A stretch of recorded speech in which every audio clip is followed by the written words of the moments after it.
ओम शांति। आज 19 अप्रैल 1973 के अव्यक्त महावाक्य है। टाइटल है प्रत्यक्षता का पुरुषार्थ। क्या आप अपने को बाप दादा के समीप रहने वाले पद्म भाग्यशाली श्रेष्ठ आत्माएं समझते हो? जो जिसके समीप रहने वाले होते हैं उनमें समीप रहने वाले के गुण स्वतः और सहज ही आ जाते हैं। इसीलिए कहा जाता है कि संग का रंग अवश्य लगता है। तो आप आत्माएं जो सदा बाप दादा के समीप अर्थात श्रेष्ठ संग में रहती हो, उनके गुण व संस्कार तो अवश्य बाप दादा के समान ही होंगे। निरंतर श्रेष्ठ संग में रहने वाले आप बच्चे सदैव अपने में वह रूहानी रंग लगा हुआ अनुभव करते हो। क्या आप स्वयं को हर समय रूहानी रंग में रंगी हुई आत्माएं समझते हो? जैसे स्थूल रंग स्पष्ट दिखाई देता है, वैसे ही कुसंग में रहने वाली आत्माओं का मायावी रंग भी छिप नहीं सकता। बोलो, दिखाई देता है ना?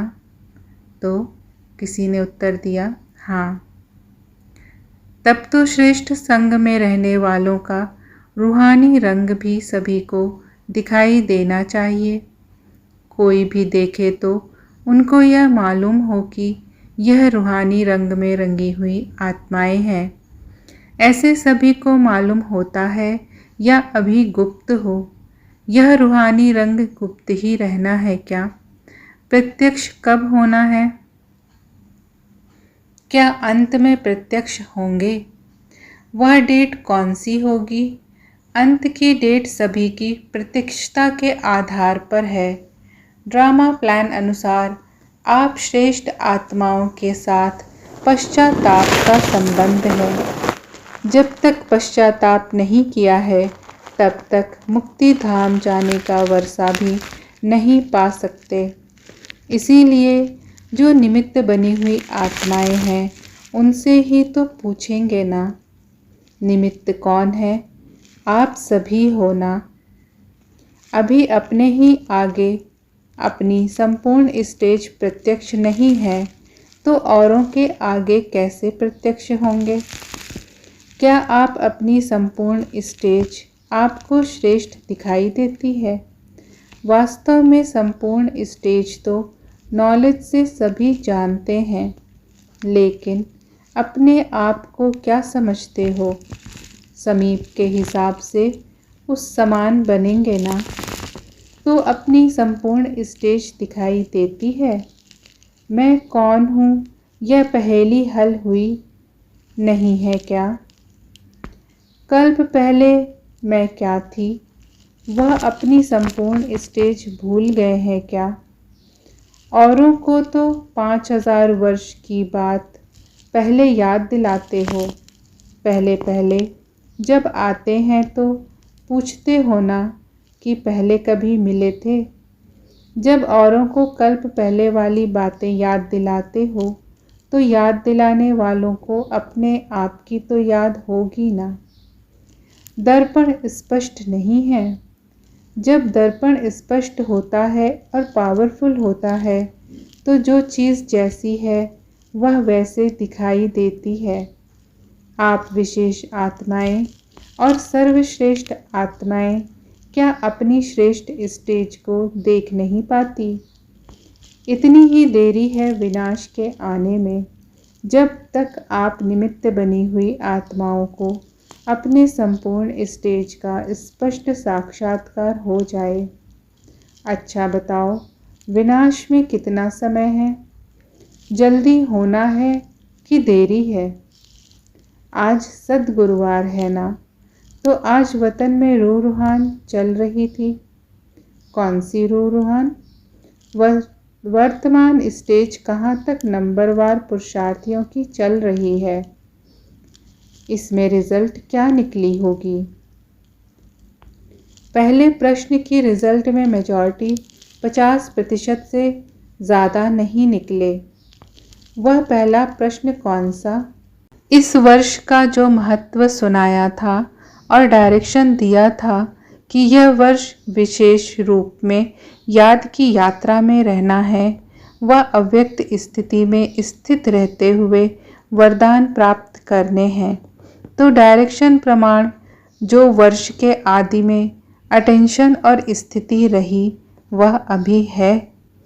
जो अव्यक्त वातावरण व रूहानी अनुभव पहले किए, क्या वही रूहानी स्थिति अभी है? स्टेज में व अनुभव में फर्क है।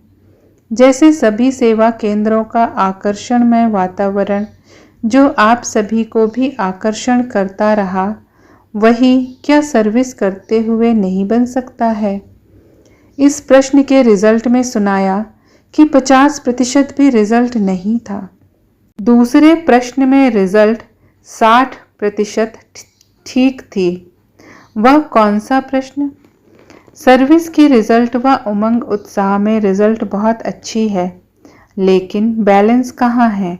अगर बैलेंस ठीक रखो तो बहुत शीघ्र ही मास्टर सक्सेसफुल होकर अपनी प्रजा और भक्तों को ब्लिस देकर इस दुख की दुनिया से पार कर सकेंगे। अभी भक्तों की पुकार स्पष्ट और समीप नहीं सुनाई देती है, क्योंकि आपको स्वयं ही अपनी स्टेज स्पष्ट नहीं है। यह है दूसरे प्रश्न की रिजल्ट। तीसरा प्रश्न है, संपर्क व संबंध में स्वयं अपने आप से संतुष्ट व अन्य आत्माएं कहाँ तक संतुष्ट रहीं? सर्विस में व प्रवृत्ति में। सेवा केंद्र भी प्रवृत्ति है ना? तो प्रवृत्ति में व सर्विस में संतुष्टता कहाँ तक रही? इसमें माइनॉरिटी पास है, मेजॉरिटी 50-50 है। अभी है, अभी नहीं है, आज है, कल नहीं है। इसको 50-50 कहते हैं। इन तीनों प्रश्नों से चलते हुए वर्ष की रिजल्ट स्पष्ट है ना? सुनाया था कि इस वर्ष में विशेष वरदान ले सकते हो, लेकिन 1 मास ही वरदानी मास समझ अटेंशन रखा। अब फिर धीरे धीरे समयानुसार वरदानी वर्ष भूलता जा रहा है। इसलिए जितना ही इस वरदानी वर्ष में वरदान लेने की स्मृति में रहेंगे, तो सहज वरदान भी प्राप्त होंगे, और यदि विस्मृति हुई तो विघ्नों का सामना भी बहुत करेंगे।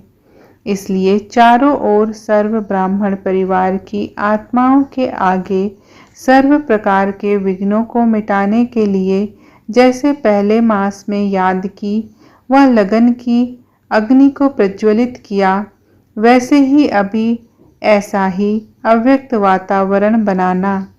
एक तरफ वरदान, दूसरी तरफ विघ्न, दोनों का एक दूसरे के साथ संबंध है। सिर्फ अपने प्रति विघ्न विनाशक नहीं बनना, लेकिन अपने ब्राह्मण कुल की सर्व आत्माओं के प्रति विघ्न विनाश करने के लिए सहयोगी बनना है। ऐसी स्पीड तेज करो। बीच बीच में चलते चलते स्पीड ढीली कर देते हो, इसलिए प्रत्यक्षता होने में भी ड्रामा में इतनी देर दिखाई दे रही है।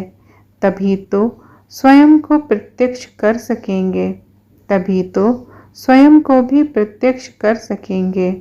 अपने में सर्वशक्तिमान का प्रत्यक्ष रूप अनुभव करो। 1-2 शक्ति का नहीं, सर्वशक्तिमान का। मास्टर सर्वशक्तिमान हो, ना कि 2-4 शक्तिमान की संतान हो। सर्वशक्तिमान को प्रत्यक्ष करो। अच्छा, master blissful, master knowledgeful, master successful, सर्वश्रेष्ठ, सदा रूहानी संग के रंग में रहने वाले विशेष आत्माओं को याद, प्यार और नमस्ते। अच्छा, ओम शांति।